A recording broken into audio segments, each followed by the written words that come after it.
Habakkuk the prophet prayed to God. "How long, O Lord?" he prayed. "How long will I cry to you for help and you do not hear me?" Habakkuk had told God about all the violence that was happening in Judah, but nothing seemed to change. "Why do you let bad things happen? People are fighting and stealing. The bad guys always win," Habakkuk said. God was listening. He knew what was happening. God answered, "Watch, I am doing something amazing, something you wouldn't believe if I told you." Then God told Habakkuk what was going to happen. God was raising up enemies, the mighty Babylonians. No one could stand in their way. Their army would be strong and fast, like hungry eagles that swoop from the sky to catch little mice in a field. The Babylonians were going to come and make God's people prisoners. Would this really happen? Habakkuk wanted the evil in Judah to stop, but the people of Babylon were evil too.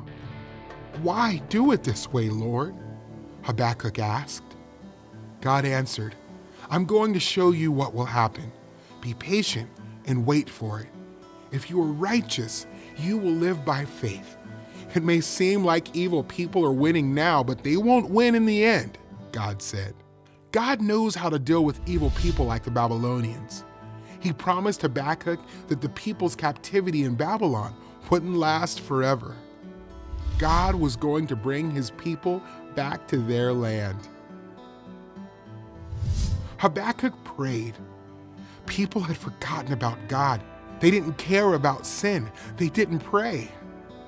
Habakkuk wanted that to change. He wanted people to wake up, to love God and hate sin.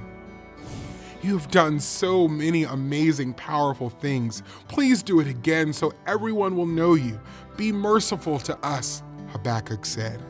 Habakkuk praised God for his power. The Babylonians were going to come, and life for the people in Judah would be very hard for a while. But Habakkuk had faith, and he would wait for the day when God would rescue his people from the Babylonians. Finally, Habakkuk said, "Even if the trees and vines do not produce fruit, even if nothing grows in the fields, and even if there are no sheep in the pens and no cattle in the barns, I will be glad because of the Lord. I will rejoice in God who saves." Habakkuk lived at a time when evil seemed to be everywhere. By faith, he trusted God's promise that God would deliver his people.